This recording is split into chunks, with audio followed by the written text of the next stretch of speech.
Are we good? Am I even in this shot? No, Matt's not in the shot. Welcome back to everyone to another episode of Psycosmos. It's just Rich and I. You just said no hard. You just said no hard. No, because he always does the way too hard like, entries. I try to do something a little different this time. See, that was easy.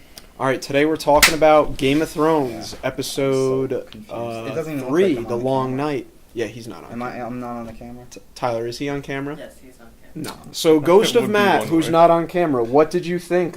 First thoughts on The Long Night? Game of Thrones is an awful show and I hate it. That's fair. No, I'm kidding. It was good. The Long Night, it was a good episode. I enjoyed it a lot. I think overall, I didn't expect a lot of the things that happened. It wasn't as dramatic as I figured that it was going to be. I thought that there was going to be a lot more with the Night King showing off some powers, doing a little bit more. So in that sense, I was slightly disappointed. I expected more from the dragons. I expected more from everybody that seemingly somehow made it, except for like a few. Like I think Jorah Mormont dying was probably like the worst one that died. And it's like if Jorah Mormont's the worst one, then.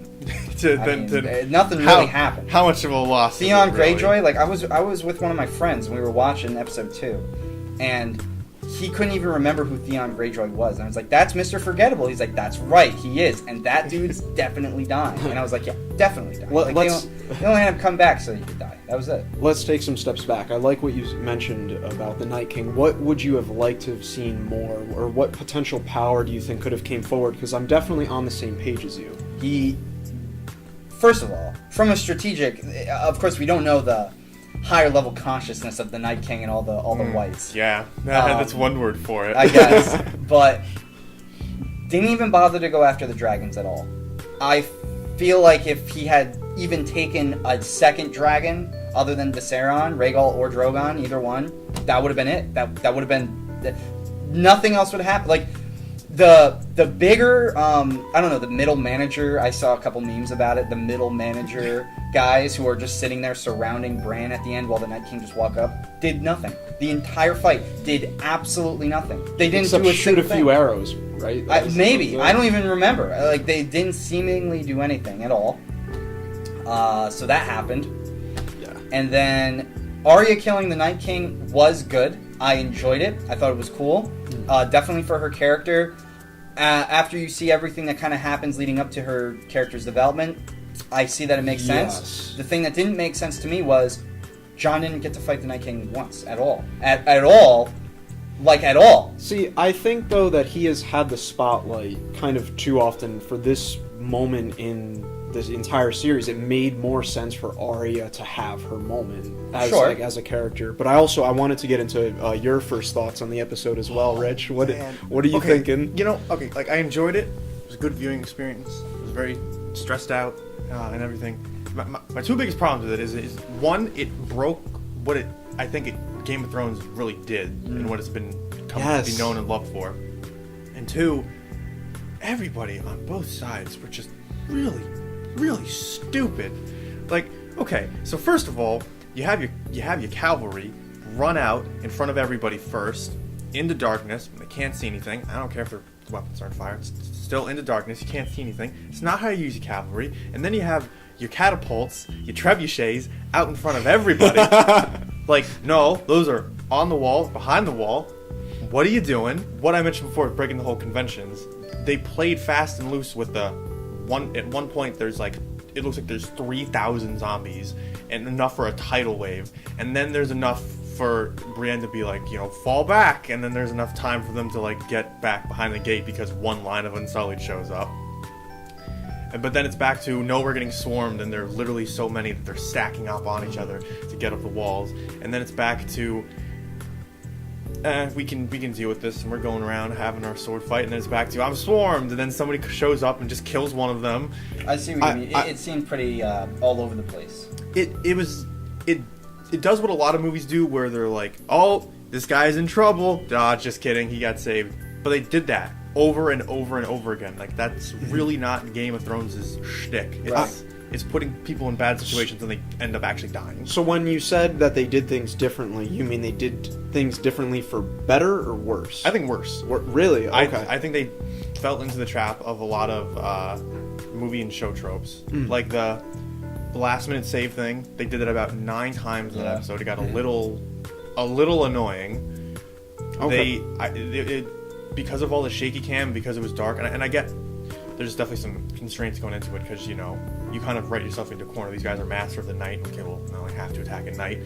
What does that mean? Well, it's gonna be pitch black. So Yeah, I think because the show is having a higher duration for these last 6 episodes, that it kind of had forced their hand into an odd direction, and they had to figure out a way to interlock a lot of smaller events going on at the same time. But it definitely did feel different. I thought it felt different for better, in a more like a cinematic way, but I definitely see your points and how...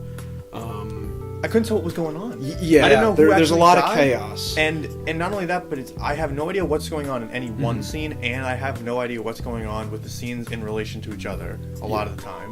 When it's slowed down and you got like some longer shots, you can actually take in what's going on, it was a lot better. Yeah. But then, like what you said, John didn't get to have his moment.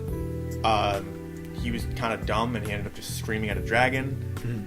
I mean, I could get if he screamed and lunged at it or something, but he just screamed at it with his sword held down. I don't know. And then, so there's that. Daenerys landing in a bunch of zombies and standing there like a buffoon, and then falling, and then almost dying. I would love to give... I know you wanted to jump in and say something. I just wanted to give my first impressions of this episode, because I really enjoyed this episode. For sure. There was so much build-up from the first episode when we first encountered the White Walkers to now, where we actually are engaging in a full-on battle with them. I think overall, this episode was extremely poetic and beautifully dark. Yeah. It was a dark episode, gritting my teeth through just because of how intense this was.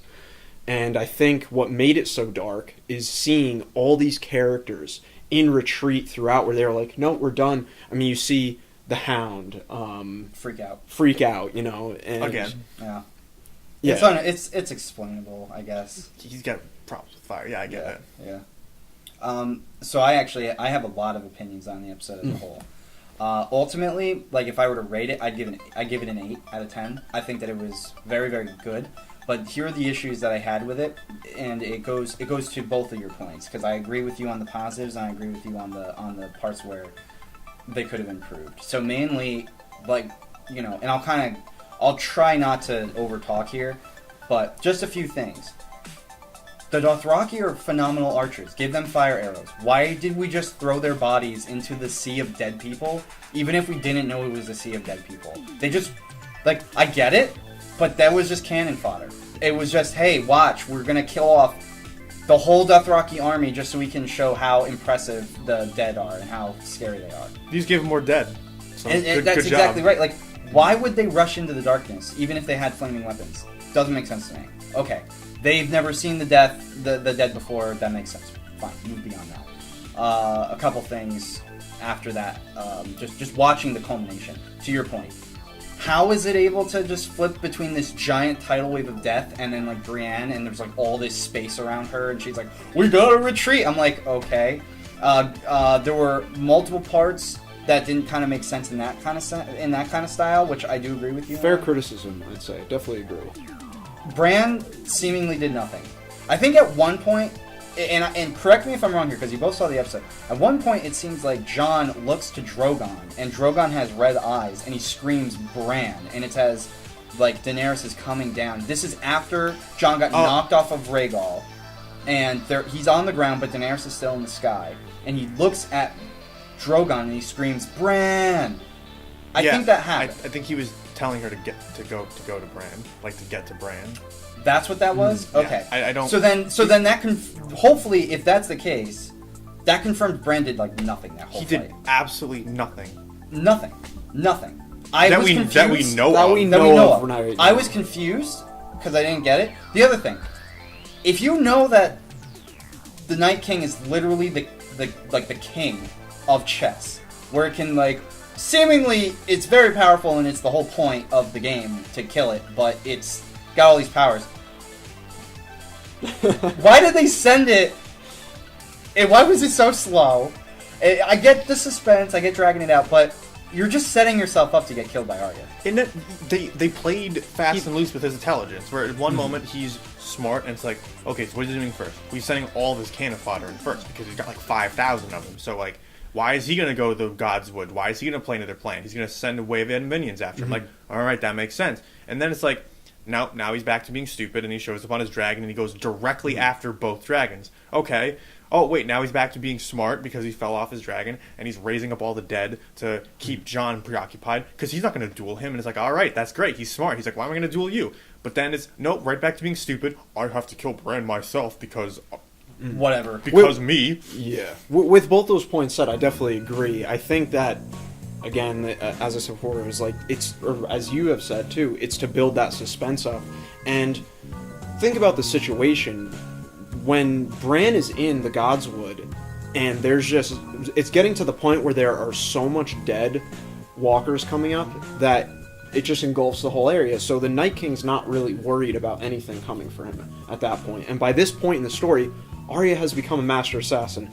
I mean, yeah, we don't know how she flew out of the sky. I think she climbed the big tree. That's, I think, where she was hiding. On one of the branches, on one of the branches, because if you think about it in the way that the scenes were going... Yeah. Point being that he wasn't worried about it. That's why he was able to take his time, and he was able to say, alright, that's it, like, we're done. Like, you're done.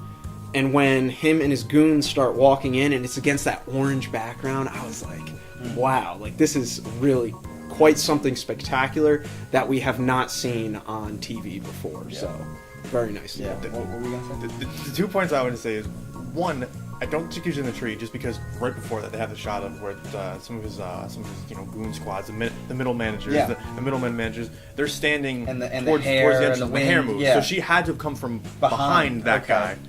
Which makes no sense. Makes no sense. Makes no sense. But whatever. Whatever. And then the other thing is, I just don't know why they played so fast and loose with his intelligence, because he hasn't done anything like up to the point where I have to be the one to do it. Like when he killed the old Raven, I don't remember him going ahead of all of his posse with him behind him. They all came in and swept through and killed everybody but that guy, and then he showed up and was like, "Hey." To that, we really haven't.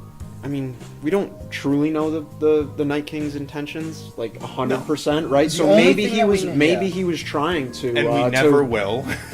Well, we might not. But to finish is that maybe he was trying to gain Bran's knowledge for himself or something. Whatever it may be. The only tip that we have is in episode 2, I believe it is. Bran says he's going to be coming for me. I'm what he wants. He wants to get rid of my memories. That's all we know. So. Now I guess we'll never know, as to your point. But here's one thing. This, I think, is the one thing that is the biggest problem. I don't know if anybody really kind of... well, I've seen a couple people talk about it online, but this is something that really struck me that made no sense. And it was when Daenerys has Drogon, and Dracarys, and the Night King just stands there, and he smiles. And it's like, oh, man, that's really cool, because... Dragonfire does nothing. But that doesn't... See, that's where it doesn't make sense. Because the thing that kills him is the Valyrian Steel dagger. And Valyrian Steel is just dragon's fire in metallic form. So if her fire... I think there's some stuff where they didn't really go into it in the series. It's supposed to have spells woven into the steel. In that specific dagger? That specific dagger, right? In everything that's Valyrian Steel. Okay. To be Valyrian Steel, it has to... But still, I think it's fair because we don't know. We don't know the full capacity of the Night King, though. That's what I'm saying. Is we don't. I'm saying it's okay for them to do these things that catch us off guard, to kind of elude us away from who's going to kill the Night King. I didn't think it was going to be Arya until the conversation with the Red Woman. Yeah, I don't think anybody really saw it being Arya up until the episode came out. Yeah, but to your point, Dragon's fire is supposed to have magical properties. Daenerys didn't get burned, so is he a Targaryen or is he just magic? And if so, why doesn't dragon fire work on him? They're probably never going to talk about it. It's just going to be a thing that happened that makes no sense. It honestly just feels like a it just feels like a cop-out. A cop-out. Thank you. That's the exact word I was looking for. It feels like a cop-out. Like, no. We can't have Daenerys. That would be too easy. It would be too easy to just have her breathe fire. I'm trying to think if there's any other events that have occurred throughout the series where it is kind of left unexplained. I can't think of any off the top of my head, but they've closed most of the loose ends, I'd say. Yeah, so yeah. I mean, there's still 3 episodes left. Yes. So and Amelia Clark or Emile Clark, I don't know her full name. I think it's Amelia Clark, the person who plays Daenerys. She said episode 5 is going to be the biggest one. Okay. So it's not this week's episode; it's next week's episode. Mm-hmm. Okay, here's another thing. Okay, Ghost. You dropped the ball. You dropped the ball, HBO. You have a white direwolf, and you literally just throw him away. You're not even like he's dead. Like he's oh my god, No, Ghost is nothing dead. confirmed. No, he's fine. Is he fine? He's fine. He's in the trailer for the next episode. He's so like it's stupid. It's like so you just didn't use him the entire episode, and then on top of that, what if you Bran took control of Ghost again and went and did some stuff that we didn't get to see because that would have been too cool. That would have been too f***ing cool, I guess. Yeah. But then Yeah. you have the second dragon. So that would be Rhaegal. So Rhaegal gets hurt, understandable. It looks like he got his like wing all clipped raked up pretty bad. He just gives up for the rest of the battle. He just goes away. Yeah. And it's not like we see him like crash land. And you're like, oh no, he got taken out. Is he gonna be okay? I hope the dead don't find him. He just disappears, and they're just like, maybe nobody will notice. For the rest of the episode. I was He's thinking that just the whole gone. time. I was like, "Where's Rhaegal?"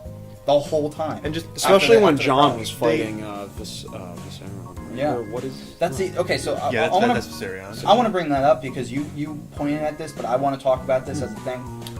Jon Snow was mentally challenged in that fight. Yeah, he was dumb. He was real dumb that fight. Like to a egregious fault.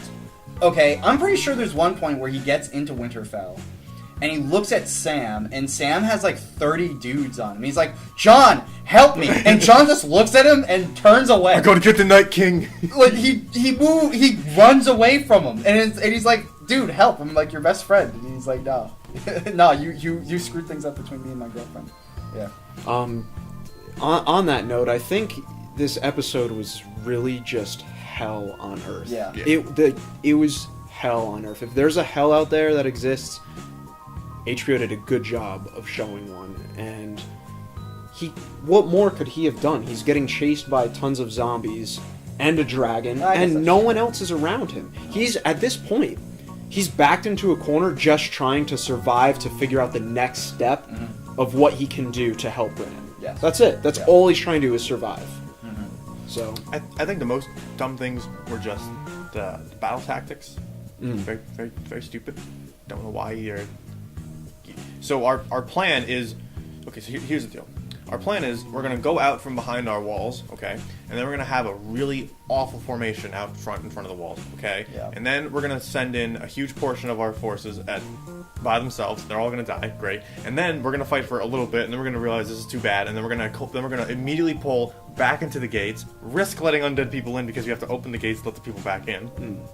Then we're going to get to the walls, and then we're not going to use any hot oil, we're not going to use any stones, we're not going to use any tar, we're not going to use any other heavy objects, we're barely going to use any flaming arrows, we're going to use the trebuchets like Rich, once. do you think though that a lot of the Game of Thrones viewers are as knowledgeable as the tacticians of war as you are, which I know you're into that. My point is that generally in Game of Thrones has stuck to this relatively realistic way. If you look at even when they left the pathetic little remnant force of the Lannisters at Casterly Rock, they were dropping rocks on the Unsullied. So if you want to explain to me why, it's like, okay, paltry force left to defend a castle that the head of the family said openly, we don't care, let it get taken. They are using tactics that the smartest, most battle-hardened people in the entire series are not using when they have the resources of all of the North and all of Daenerys Targaryen. And you're going to tell me that you can't afford to have some people dropping some... If you drop a boulder on an undead skull, is it going to kill it like a dragon glass dagger? Probably not. Is it going to slow it down substantially? You bet your bottom dollar. Yeah. Especially, there's also like no tar, no oil. this stuff. I'll tell you where it is. If they put it in the show, the battle would have gone very differently, and they would have kicked way too much ass, and it would have gone differently. So I think that's the whole point, yeah. So I think that's why they didn't do it. It's like, whatever, man. Because, like, at the end of the day, I still enjoyed it. I liked watching the episode. I thought that it was fun to watch. I thought it was enjoyable. But it's just, like, from a technical perspective, analyzing it, it's just like, you guys were really freaking dumb. And you knew this was coming. You knew what was coming, man. That's a good rant. I think we need to talk about a specific character in this show. Lady Normal. That happened. And I think I died a little inside. I did not see them killing her off coming at all. Really? I didn't think that she was going to die. Up until maybe the point where she's like, I wish you luck, brother. And she's like, I'm going to fight on the front lines. I was like, what are you doing? You're a child. No offense. No offense, but like, she's tiny. And she just got whacked by a giant, got picked up and crushed, and then was about to get eaten. As soon as he... That was a big move, though, on her part. Oh, yeah. I was badass. I liked seeing her, because as soon as she stood up, I was like, okay, so we got this David Goliath thing, and I don't know what was going to happen. She's just getting crushed. But as soon as he picked her up, it was like, I don't know, I thought it was like a little obvious, like, okay, he's going to pick her up, he's going to hold her right up to his face, and she's going to stab him in the eye, and she's going to get the kill, and she's going to die. Yeah. And she did. And then she came back to life. So good for them. I don't think it didn't really make sense, but that's one of those things where I was like, that was enjoyable. I like the David Goliath thing, whatever. Like, that's cool. Like, because I mean, realistically, if she was anybody else that wasn't a main character, you would have just like looked at her, just smashed her into a bloody pulp. I mean, we lost 2 Mormonts, and I think Jorah's death in this was absolutely huge. I think he did go as awkward as some of those, maybe some of like the filmmaking was that they may have had a problem with running into. They couldn't have ended it better for him. I think because he was doing exactly what he wanted to do and what he said he was going to do and what he has done consistently every season. So yeah, spectacular job. Yeah, when you're fighting zombies and the only reason you survived is because a man that you've cast away like 1,000 times uses the sword of another family that you brutally massacred and burned to death to defend yourself, and you end up surviving. Daenerys Targaryen, the mother of dragons. Yeah, and then also, of course, Cersei Lannister. When your strategy to fight the undead army was to do nothing, and it works. Yeah, I guess it panned out. Yeah, because so pretty much. But like 95% of the Dothraki are gone. Oh, yeah. And then, I don't know how many, but I'm going to say at least 3/4 of the Unsullied. There's nothing. I can't believe Grey Worm didn't die. I was totally wrong about that. Yeah. Totally miscalled in our predictions. Thought he was going to be dead for sure. Again, another character we saw in Retreat was Grey Worm. Even he was like, whoa. Yo, I don't want any part of this. I don't want any part of this. I did love... First of all, I just love anytime he's like, he's like, don't forget these. You should go, oh! That's awesome. But... when he gave the order, like Unsullied, like protect retreat, I was like, oh, you brave, beautiful bastard. I think also very notably, tracking order of events backwards, Beric served his purpose now as well as the Lord of Light finally wanted. He lived his last life, which ultimately led to the Night King dying. So that was. Sure, they protected Arya. He had his Jesus pose too. Did you see his Jesus pose? Yeah, that was nice. That was cool. Subtle. So very, very subtle. It would have been more subtle if it wasn't the fact that he was in a hallway and he just like thrust out his arms and just standing like, oh. Yeah, I know. It's like, oh Jesus, hey. So. Yeah. So overall, pretty good episode. I would have to say. Like I said, I give it an 8 out of 10. Do you want to run through some closing points? So kind of go down the closing points. It was a little confusing that Arya killed the Night King, but I guess seeing as how they set it up, I saw it coming. The only thing is, I think it would have made sense to at least have Jon Snow, because why would you bring him back to life if his whole purpose wasn't to beat up the Night King at least a little bit? Yeah. Because he didn't do much other than use Rhaegal. And then he killed a couple of the whites, and then that was it. And they're saving him for the later season. I at the very least, I thought when the dragon was gonna breathe fire on him at the very end, right before Arya kills the Night King, I thought they were gonna test the thing that he couldn't be hurt by it because he's a Targaryen or something. And he spent too much time in the North, so how would he have ever known? Yeah, right. Like, like that. I don't know. It would have been really weird, and they didn't do it. And dragon dies right in the middle of Winterfell, and I was just like, all right, whatever. I guess the cleanup crew's gonna have to take care of that one. I felt like it was a little underwhelming with all the people that died because I expected more people to die. So really the big confusion for me, and this is my final point, is I don't know where the next 3 episodes are going to go in the sense of a big showdown or fight or something, because this fight, they said, was longer than any other fight in cinematic history, including any of the next few episodes. So as far as a battle goes, it's not going to be on par with the length or probably the amount of people now as this episode was. And because, I mean, what you have a bunch of troops on land versus a bunch of troops on the sea. Like, I'm so lost as to where this is going to go. Well, they barely have an army left in North. At this Right, point. but the other point is that the army that Euron and everyone else has, with the Gold Company, they're all like naval. They're all sea people. His forces are the sellswords, the Golden Company. They're like land they're troops, like an army. They have their own ships to transport them, but yeah, they're like a land army. I mean,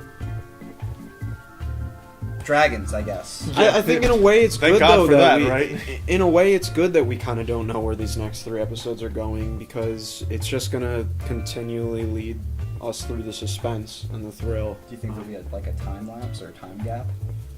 That's a good question. I not to say. I don't know. Okay. I think closing points though for this episode, again, poetic, beautifully dark, like just beautifully dark. I think this entire hour and a half or so episode was an action movie, a horror. It had all these different elements going on, and I think, again, as I said before, this episode was hell on earth. And Theon's moment in the end, I think, was kind of a good way of kind of maybe relating to the viewer in a sense. Like, when there's hell going on and when there's chaos going on, you just look it in the eye and you face it. Yeah. And that's that. Yeah. So. Yeah. Any closing? Solid 6.5 out of 10. Okay. It was like, look, it was fun. It was enjoyable. The parts I could see and actually knew what was going on, it was cool. Like Arya's moment where she got to kill like 10 zombies, that was nice. Brienne had some badass moments. Grey Worm had some badass moments. Jorah's last stand was awesome. The Lady Mormont went out like a total badass. All that stuff's cool, but like everyone was just dumb. And normally they're just not this dumb. Like, that's Game of Thrones' thing. They're like, okay, so you got like the cinemas and the shows, and they do this, like, oh, the main character's gonna die. Oh, Ned Stark's gonna get executed. But then at the last second, somebody comes out and like, nah, none of that. Ned Stark, dead, in the ground. Honorable good man, yeah, we know. Here's his bones. Look at it. Look at them. He's dead. And then in this episode, it just felt like it just didn't have that spirit. And they were like playing fast and loose with everything. And they were like, we want to show this awesome, crazy battle that we've made, the way that we've made it out to be throughout the entire series leading up to this point.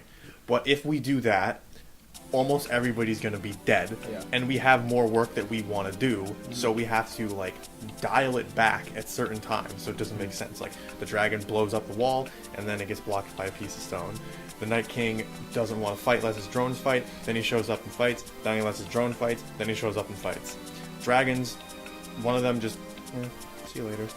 Ghost, who cares? Yeah. Dothraki, who cares? Unsullied, who cares? They're just all dead. They're just all freaking dead. Overall, very crazy of an episode. I think we heard very good pros and cons and positives and negatives. We would love to hear what our viewers think in the comment section below. Please let us know what you're thinking so we can engage and talk to you about what you guys are thinking as well. Yeah. What are you looking forward to seeing? Who do you want to see die? Who do you want to see kill who? And if there's anything we left out from this episode that you think is also worth discussing, please throw it down there as well. That's right. Yeah. Make sure you talk in the comments. Thanks for watching. We really appreciate it.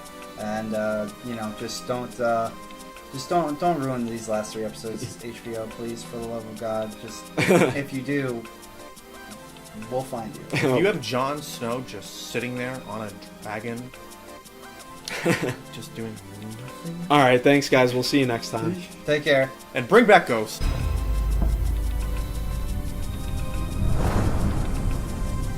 Hello. Thank you for watching Psycosmos.